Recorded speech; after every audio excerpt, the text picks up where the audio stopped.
সত্যি মেয়েদের জীবন খুবই বৈচিত্র্যময়। আমার বাবা যে বাড়িটা করেছেন সেটা 3 তলা। সেখানে আমার পছন্দের একটা রুমও নেই। তাকে যখনই বলতাম, বাবা এটা এমন করো না, এটা অমন করো না, অন্যরকম করো, তিনি একদিন বলেই ফেললেন, এটা তো তোমার বাড়ি না, তোমার বাড়ি তোমার পছন্দ করে করে নিও। এখানে মাঝে মাঝে বেড়াতে আসবে তুমি, সেটুকু সময়ের জন্য তোমার পছন্দ অপছন্দ না হলেও চলবে। সেদিন আমি চুপ করে গিয়েছিলাম। আমার শ্বশুর বাড়িতেও 4 তলা বিশিষ্ট একটা বাড়ি করা হয়েছে, কিন্তু আমার বিয়ের পর থেকে স্বামীর চাকরির জন্য শহরে থাকাতে বাড়িতে অতিথি হিসেবে যাওয়া আসা হয়। ওখানে গেলে আমার বলে কিছুই নেই। এরপরের বিষয়টা আরও মারাত্মক। যেখানে আমি থাকি সে বাসাটাও পুরোপুরি আমার হয়ে ওঠেনি।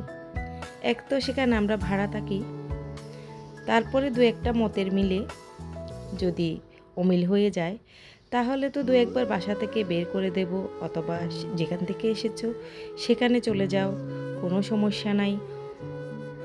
এ ধরনের আরও নানা রকম কথা শুনে ফেলেছি।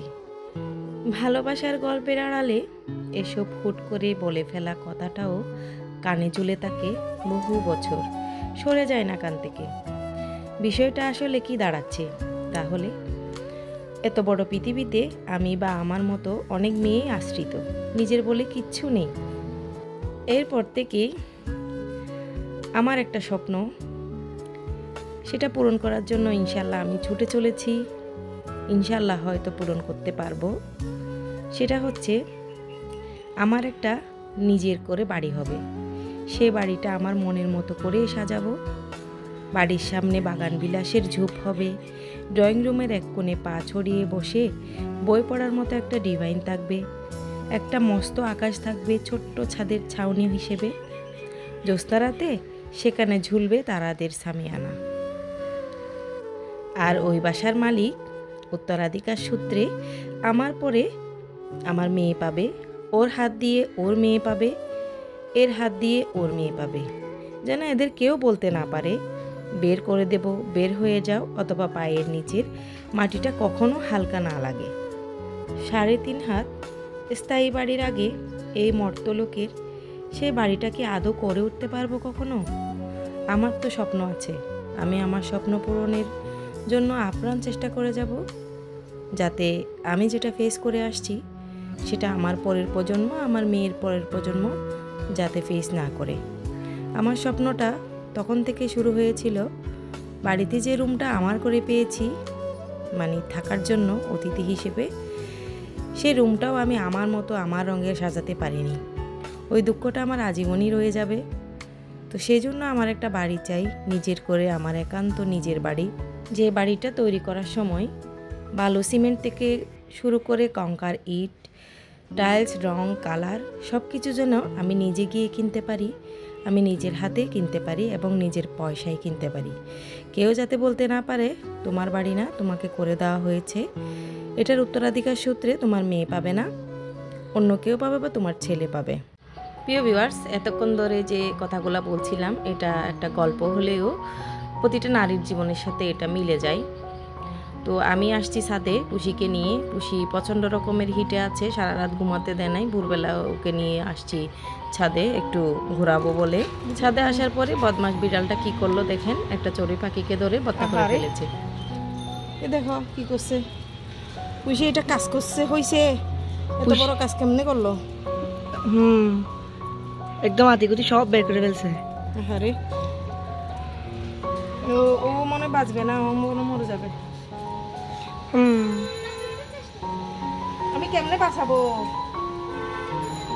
ওকে? ছাদে রেখে 2 মিনিটের জন্য আমি একটু বাসায় গিয়েছিলাম। ওখান থেকে আসার পরে দেখি চড়ুই পাখিটাকে মুখে নিয়ে দাঁড়ায় আছে।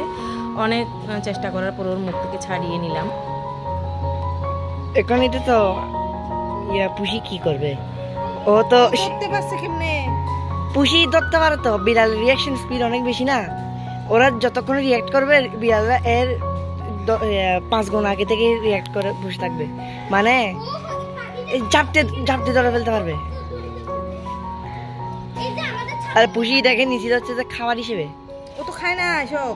খায় বিড়ালরা এরকম খেয়ে থাকে। ও কাঁচা খায় না, ও কাঁচা খায় না। এখন তো ও তো এইটা ফেটে ফেলছে। কারণ পুষি মুখ দিয়ে ধরেছিল তো এটাকে, কি করবো? ও পেট ফেটে গেছে আর তুমি খাওয়ার কথা বলতেছো।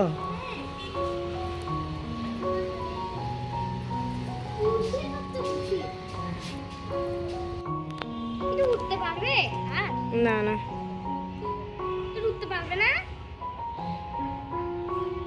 ও কিভাবে উঠতে পারবে? ওর পেট তো সব ছিঁড়ে গেছে।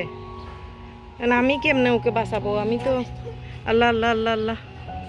ও গেছে গেছে গেছে, ও এখানে বসছে। আরে পুষির মুখ থেকে ছাড়িয়ে নিয়ে পানি টানি খাওয়াই একটু শক্ত করে দাঁড় করাচ্ছিলাম। একটু মনে হয় শক্ত হতে পেরেছে, তারপর উড়ে চলে গেল সামনের বিল্ডিং এর ছাদে।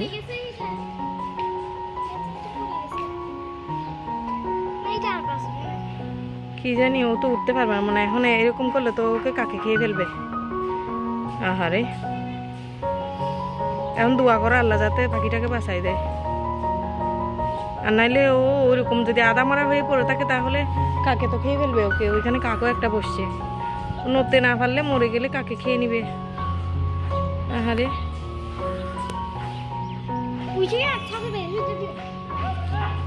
ও কিভাবে দৌড়ছে আল্লাহ জানে। চড়ুই পাখির তো স্পিড বেশি থাকে। কোন ও এই জায়গাতে চড়ুই পাখি বসলেও এখানে বসে থাকে। কিভাবে দৌড়ছে আল্লাহ জানে।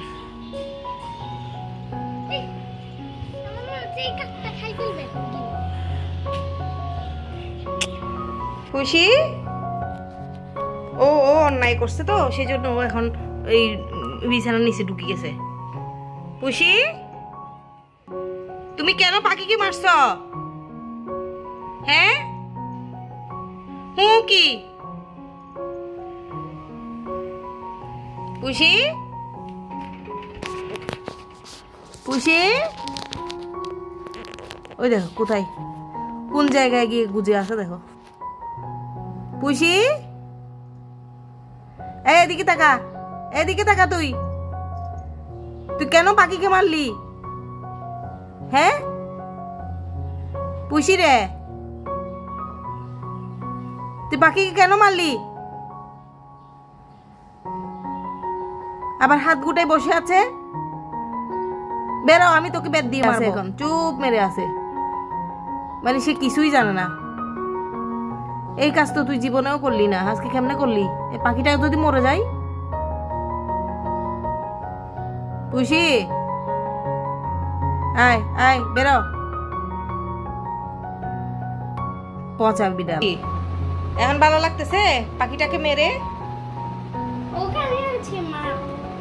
বিছানার নিচ থেকে বের হয়ে এখন আবার এখানে মানে আমার আশেপাশে ঘুরঘুর করতেছে, যাতে শাস্তিটা কম হয়।